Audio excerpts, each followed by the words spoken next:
Soyez bénis, bien-aimés dans le Seigneur. Soyez bénis dans vos entreprises. Soyez bénis dans vos maisons. Soyez bénis et que Dieu vous restaure. Ma prière pour vous et pour moi-même, si vous êtes malade, que Dieu te guérisse. Quelle que soit la maladie, quel que soit ce que les médecins peuvent dire, la définition ou l'adjectif qu'on va donner à ta maladie. Ma prière, que Dieu te guérisse. Si tu traverses des temps difficiles, quand tu es seul, tu te poses parfois des questions dont tu n'as jamais trouvé de réponse. Ma prière, que Dieu soit la réponse à ta vie. Si tu as une dette que tu ne sais pas payer, ça pèse sur toi. Tu n'as aucun soutien. Tu n'as pas autour de toi les gens qui te justifient. Tu n'as que les gens qui te clouent, qui te condamnent, qui te mettent à la croix. Autour de toi, tu ne sens pas l'amour. Ma prière, que Dieu soit l'amour de ta vie. Ma prière pour toi qui es dans le mariage, tu sens un vent de divorce. Tu sens un vent de désaccord, toi et ton mari, toi et ta femme. Si tu te dis à ton cœur, dans ton cœur, je sens que nous risquons de nous séparer, ma prière, que Dieu vienne renouer. C'est ça ma prière pour vous. Et pendant que tu écoutes cette prière, sans la joie d'aimer ta femme, sans la joie d'aimer à nouveau ton mari. Ma prière, si tu es élève, tu es étudiant, que Dieu te donne la réussite. Comme je le dis à l'église, chaque fois quand je prie pour les étudiants et pour les écoliers, que Dieu te donne même l'intelligence des circonstances pour surmonter cette épreuve. C'est ça ma prière pour toi. Si vous êtes nombreux, vous attendez un rendez-vous, une interview, une invitation. Ma prière pour toi, que Dieu te supériorise et que Dieu te priorise. Même s'il n'y a pas moyen de passer par la porte, que la main de Dieu fraye un trou pour toi que tu passes. Ma prière pour toi, que Dieu t'accorde vie, longue vie, soulagement et consolation. Je répète, que Dieu t'accorde longue vie. Que la mort ne t'emporte pas avant que tu témoignes la bonté de Dieu. Soyez bénis, vous tous qui aimez nos émissions. À l'heure du salut, nous sommes sur notre chaîne YouTube. Merci pour tous les abonnés. Merci pour vous qui partagez les vidéos. Merci pour vous qui auditionnez, qui visualisez. Il ne faut pas seulement partager.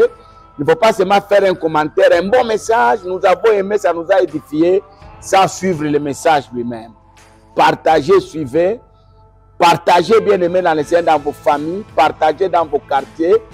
Amenez partout. Mon objectif, que Christ arrive même là où il n'est pas confessé. Que Dieu soit loué.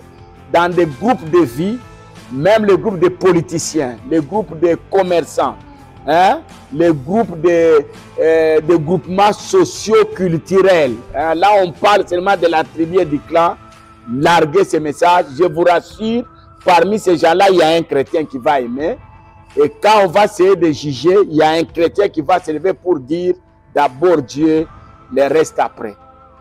Les deux derniers numéros que nous venons de suivre, nous avions dit, pendant le temps, la voie de la matérialisation, n'oublions jamais ceci, quel que soit le temps que je peux traverser, un temps de secousses, un temps de calamité, un temps de problème, n'oubliez jamais que Dieu est bon, que Dieu est grand et qu'il a un projet exceptionnel pour tout un chacun de nous. J'ai insisté, je peux t'aimer, mais je ne sais jamais ce que tu seras. Je peux souhaiter que tu sois quelqu'un, mais je ne sais pas ce que tu seras. La seule personne qui sait ce que tu seras demain, bien dans le ciel, c'est Dieu lui-même. Il y a des gens que nous négligeons aujourd'hui, hein, que nous ne voulons même pas saluer. Hein. Nous ne voulons pas s'approcher. Parfois, nous disons que mon cœur ne l'accepte pas. Mais je voulais vous dire, demain, nous aurons besoin de ces gens-là. Parce que ce que Dieu a déjà prévu pour eux, c'est grand. Nous avions dit encore, pendant le temps de matérialisation, évitons d'être charnels, demeurons spirituels, car c'est notre spirituel nous attache à Dieu. Que Dieu nous bénisse. Mais aujourd'hui, j'aimerais vous dire, le temps que tu traverses et la matérialisation des promesses, il y a une étape à gérer. Cette période s'appelle la transition. Dieu ne peut pas t'amener dans de grandes choses s'il ne te fait pas passer par la transition. La transition, c'est un moment que les gens n'aiment pas. Hein.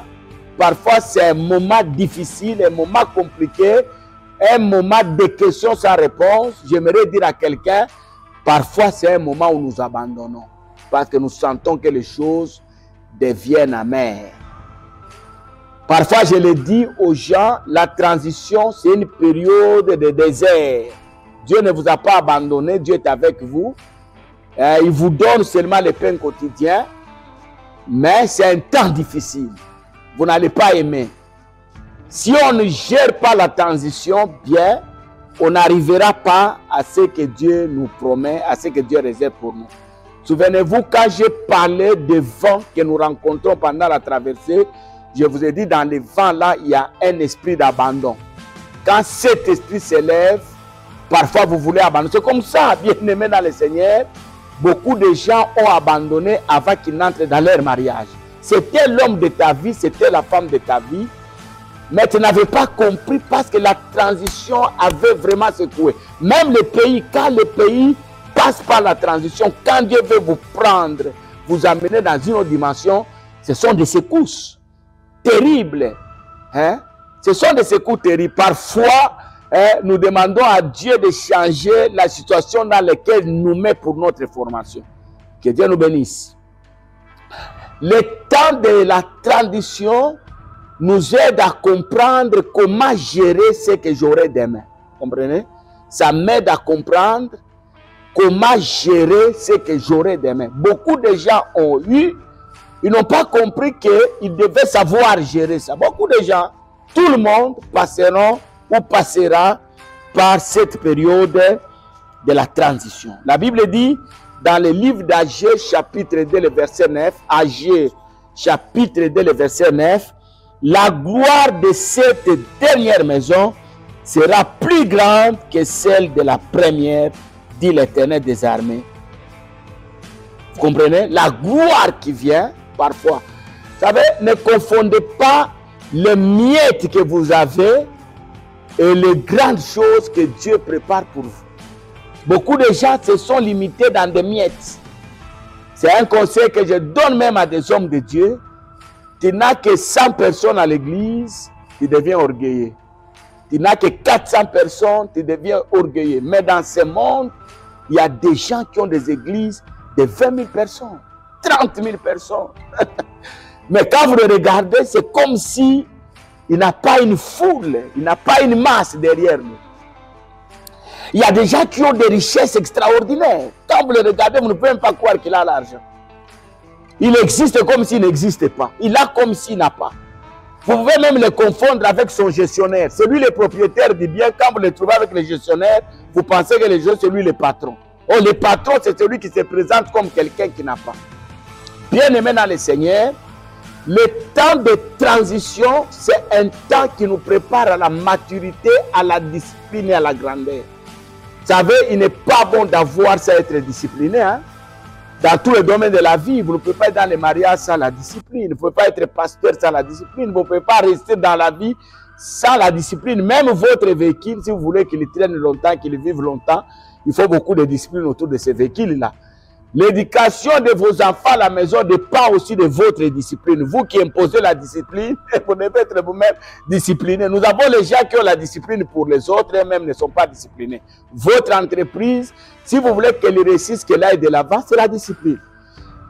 Je ne connais pas, bien aimé dans le Seigneur, un domaine de la vie où la discipline n'est pas utile, hein, n'est pas importante.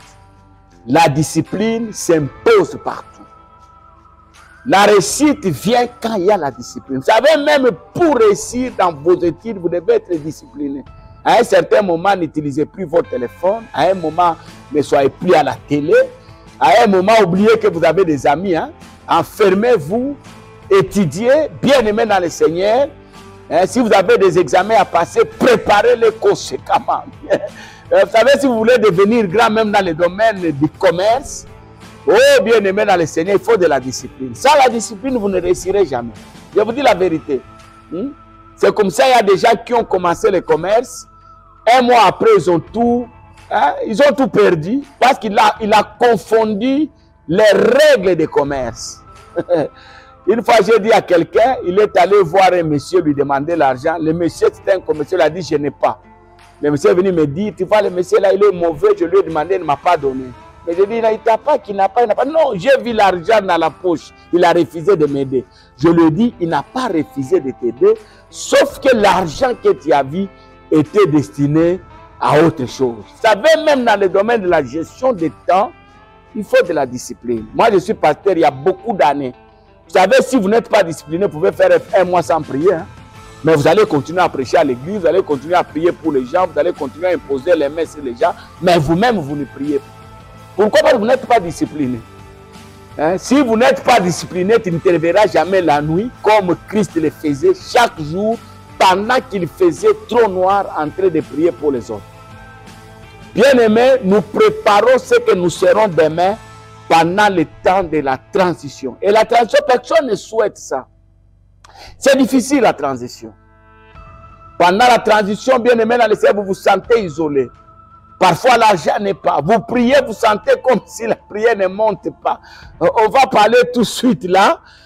Parce que dans le domaine de la matérialisation, il y a des saisons qu'il faut gérer. Je vous ai dit, pendant la traversée, il y a des vents qu'il faut vaincre. Mais pendant la matérialisation aussi, il y a des saisons qu'il faut gérer. On va parler dans les émissions qui vont suivre. J'aimerais dire à quelqu'un, ne pensez pas que pendant le temps de la bénédiction, vous ne manquerez pas. Il y aura des temps où vous allez manquer, vous allez passer par des problèmes. Mais vous êtes dans la gloire. La gloire n'exclut pas des problèmes. La gloire n'exclut pas la maladie. La gloire n'exclut pas les rejets. Bien-aimés dans le Seigneur. Vous connaissez vous-même l'histoire dans la Bible de la famille qu'on a appelée la famille de Naomi, la famille de Ruth d'Orpha. Ils étaient dans une ville qu'on appelait Bethléem de Judée. Bethléem, c'est le pays des pains.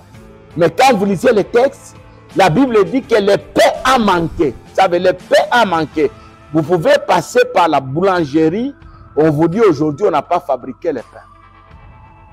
Vous pouvez trouver, vous pouvez passer par la banque, on vous dit aujourd'hui, il n'y a pas de liquidité. Vous pouvez me trouver en train de compter l'argent, vous me demandez, mais je vous dis que je n'ai pas l'argent. Ne vous fâchez pas.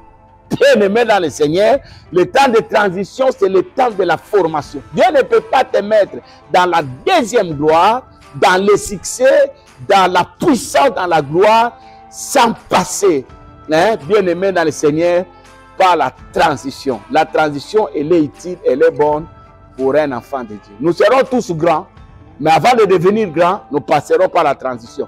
La transition peut t'emporter.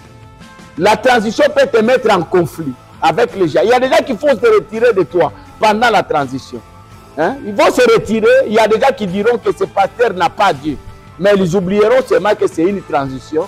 Il y a des grandes choses qui t'attendent. Soyez bénis. En tout cas, partagez cette vidéo. Ne la gardez pas pour vous-même.